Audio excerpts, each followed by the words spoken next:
उत्तराखंड के गहरे जंगलों के किनारे, बादलों को छूते हुए पहाड़ों के बीच, शिमला गांव सदियों से रहस्य और शांति का केंद्र रहा था।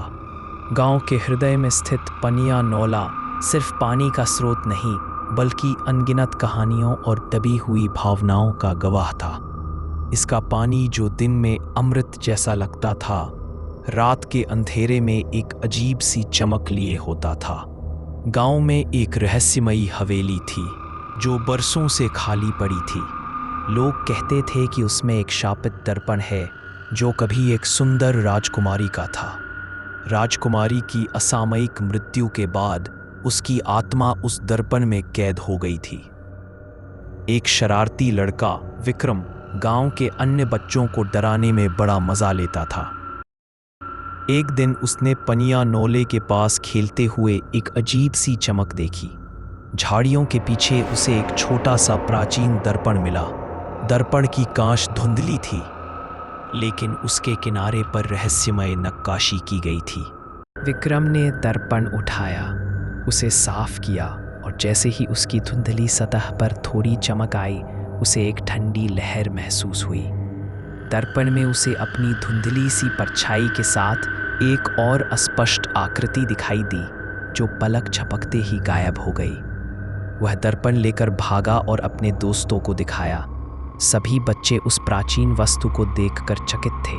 गांव की सबसे बुजुर्ग महिला दुर्गा दादी ने जब वह दर्पण देखा तो उनकी आंखें डर से फैल गई। यह शापित दर्पण है, उन्होंने कांपते हुए कहा। इसे तुरंत यहाँ से दूर ले जाओ। यह राजकुमारी चंद्रिका का दर्पण है। उसकी आत्मा इसमें कैद है और जो भी इसे अपने पास रखेगा उस पर बुरा साया पड़ेगा। बच्चों ने दादी की बात को मजाक समझा, लेकिन विक्रम को रात में अजीब सपने आने लगे। उसे एक रोती हुई महिला की परछाई दिखाई देती थी जो उससे कुछ मांग रही थी।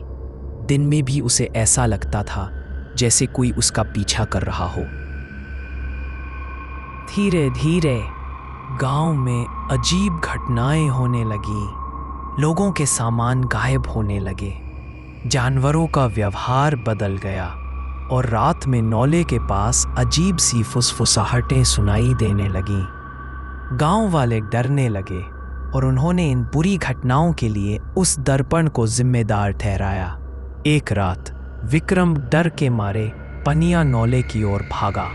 पूर्णिमा की रात थी और चांद की रोशनी में नौले का पानी रहस्यमय ढंग से चमक रहा था। जैसे ही वह नौले के पास पहुंचा, उसे पानी में एक धुंधली सी आकृति दिखाई दी। एक सुंदर महिला जिसके चेहरे पर दुख और पीड़ा थी। महिला ने धीमी दर्द भरी आवाज में कहा, मुझे मुक्त करो, मेरा दर्पण। विक्रम डर गया, लेकिन उस महिला की आवाज में इतनी करुणा थी कि उसका डर कम हो गया। उसे दुर्गा दादी की बातें याद आईं। शायद राजकुमारी की आत्मा को शांति नहीं मिली थी। उस रात विक्रम ने फैसला किया कि वह राजकुमारी की आत्मा को मुक्त करेगा। उसने दुर्गा दादी, गांव के कुछ समझदार लोगों से सलाह ली। उन्होंने बताया कि दर्पण को वापस उसी जगह पर रखना होगा जहां वह मिला था और राजकुमारी के लिए प्रार्थना करनी होगी। अगले दिन विक्रम और गांव के लोग पनिया नौले पर गए। विक्रम ने कांपते हाथों से दर्पण को वापस झाड़ियों में रख दिया। जैसे ही दर्पण जमीन को छुआ, एक तेज हवा चली और नौले का पानी तेजी से घूमने लगा। सभी डर गए, लेकिन कुछ देर बाद सब शांत हो गया।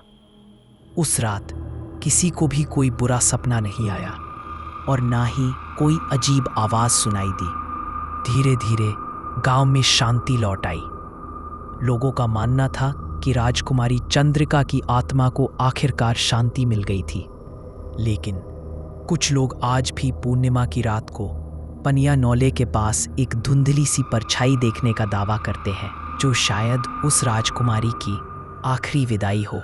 और विक्रम, वह हमेशा उस शापित दर्पण और उस रात को याद रखता है जब उसने एक आत्मा को मुक्ति दिलाने में मदद की थी।